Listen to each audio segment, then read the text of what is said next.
राज्य गाजवणाऱ्या आशाताई आपल्याला हे दुःख सहन करण्यापलीकडचं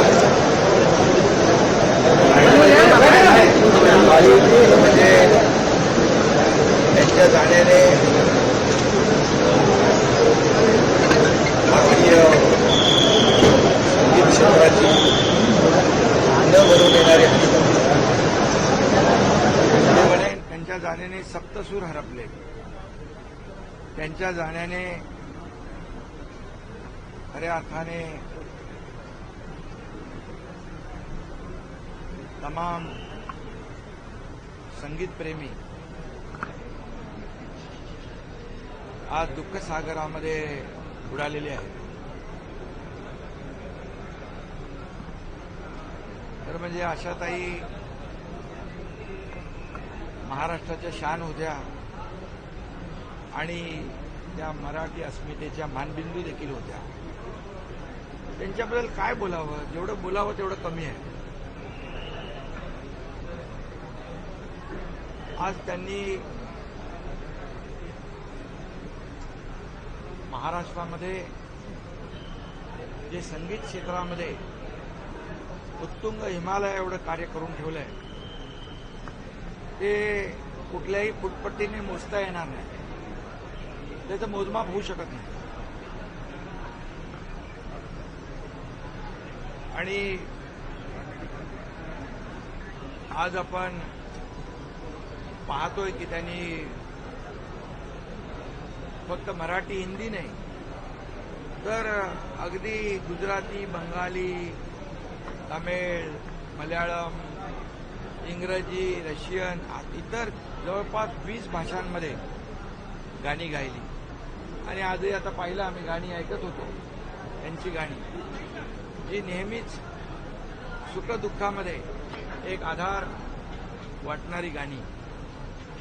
त्यांच्या जाण्याने खऱ्या अर्थाने एक आपला आधार हरपलेला आहे. आजही 50-60 वर्षापूर्वीची गाणी कालची ताजी वाटतात. आणि मी म्हणेन की जोपर्यंत चंद्र सूर्य आहे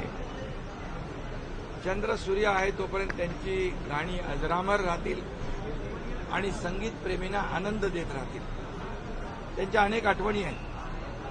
त्यांना अनेक पुरस्कार मिळाले. दादासाहेब फाळके पुरस्कार, पद्मविभूषण पुरस्कार, लता मंगेशकर पुरस्कार, कितीतरी पुरस्कार मिळाले. पण मी मुख्यमंत्री असताना महाराष्ट्र भूषण पुरस्कार देण्याचं भाग्य मला लाभलं. मी स्वतःला भाग्यवान समजतो.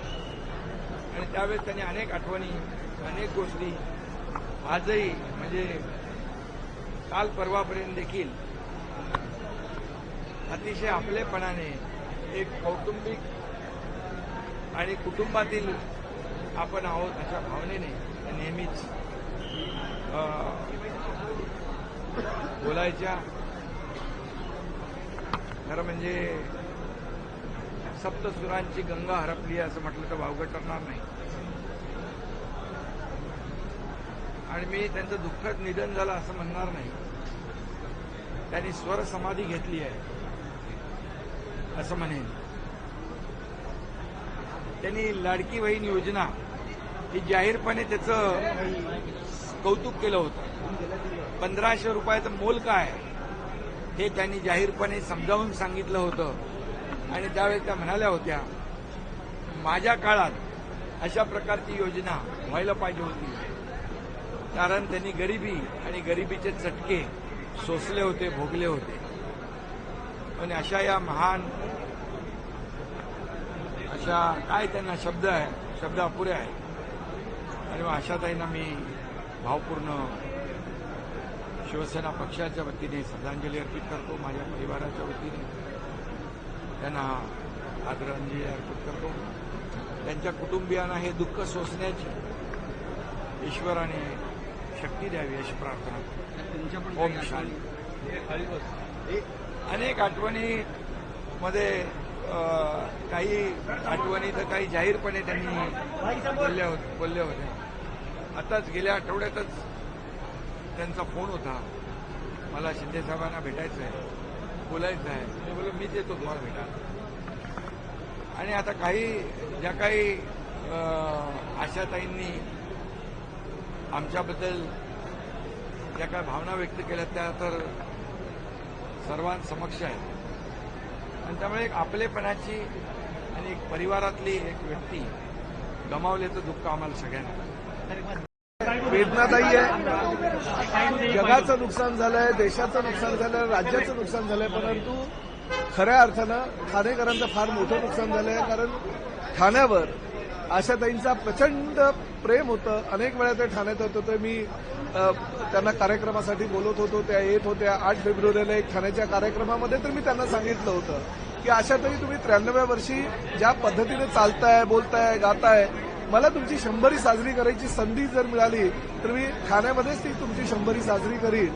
आणि तुम्ही शतायुषी होणारच आहात असं त्यांना मी सांगितलं होतं. आणि त्यावर त्या स्मित हास्य नेहमीप्रमाणे त्यांनी दिलं होतं. आणि अनेक उपक्रम आहे, अनेक कार्यक्रम आहे. संस्कृती आर्ट फेस्टिवलच्या माध्यमातून खरं तर जानेवारी महिन्यामध्ये त्या येणार होत्या, परंतु अत्यंत तब्येतीच्या कारणास्तव त्या त्यावेळेस येऊ शकल्या नाही. आणि हुरून म्हणायला लागली की त्या माझ्या संस्कृती आर्ट फेस्टिवलमध्ये त्या येऊ शकल्या नाही. परंतु त्यांचं जगणं, त्यांचं बागडणं, त्यांचं वयाच्या 92-93व्या वर्षी सुद्धा मंचावर कुणाचाही सपोर्ट न घेता ज्या पद्धतीनं, म्हणजे अक्षरशः एखादी लहान मुलगी कशी एखाद्या व्यासपीठावर परफॉर्म करते तशा पद्धतीनं आशाताई त्या करायच्या. मी मीरा भाईंदरला आणि ठाण्याला लता दिदींच्या आठवणींना उजाळा देण्यासाठी लता मंगेशकर संगीत विद्यालयाची भूमिपूजन केलं. त्यावेळेस त्यांना आमंत्रित केलं होतं. त्यावेळेस त्यांनी सांगितलं, अरे मी येऊ शकत नाही, परंतु उषाला पाठवते. उषाताई आल्या होत्या, त्यांनी त्याचं भूमिपूजन केलं होतं. त्यामुळे आजही कॅबिनेटमध्ये मी माननीय मुख्यमंत्र्यांना विनंती केली, साहेब, लता दिदींच्या नावानं ज्या पद्धतीने आपण अनेक योजना ह्या राज्यामध्ये चालू केलेल्या, अनेक उपक्रम चालू केलेले आहे, तसेच उपक्रम आपण आशाताईंच्या नावानं चालू करूया. मुख्यमंत्र्यांनी सुद्धा त्याला संमती दिली आणि येणाऱ्या एकदम कॅबिनेटमध्येच त्या प्रस्तावाला आम्ही मान्यता देऊ. निश्चितपणे माझ्या मतदारसंघामध्ये किंवा माझ्या शहरामध्ये, ठाण्यामध्ये आणि मीरा भाईंदरमध्ये दोन्ही ठिकाणी एक अशी त्यांची वास्तू आम्ही निर्माण करू, जेणेकरून ती वास्तू अमर राहील. जसं आशाताई अमर राहिल्या, ती वास्तू सुद्धा अमर राहील.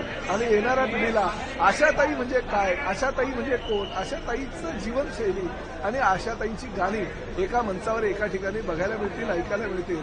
आणि त्यामुळे हे उपक्रम ह्या दोन्ही शहराचा लोकप्रतिनिधी म्हणून मी भविष्यामध्ये करणार आहे. आशाताईंनी 14,000 गाणी गायली, त्यांना महाराष्ट्र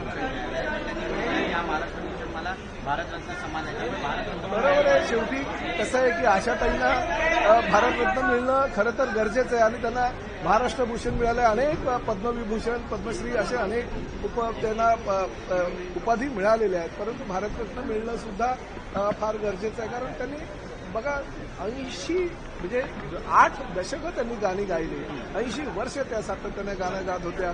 मला नाही वाटत जगाच्या इतिहासामध्ये अशा कोणीही कलाकारानं, असा कोणी संगीत क्षेत्रातील व्यक्तीनं एवढं मोठं धाडस केलं असेल किंवा एवढा मोठा भीम पराक्रम केला असेल. त्यामुळे त्यांचा भारतरत्न म्हणून निश्चितपणे भविष्यामध्ये गौरव करणं योग्य ठरेल. हिंदी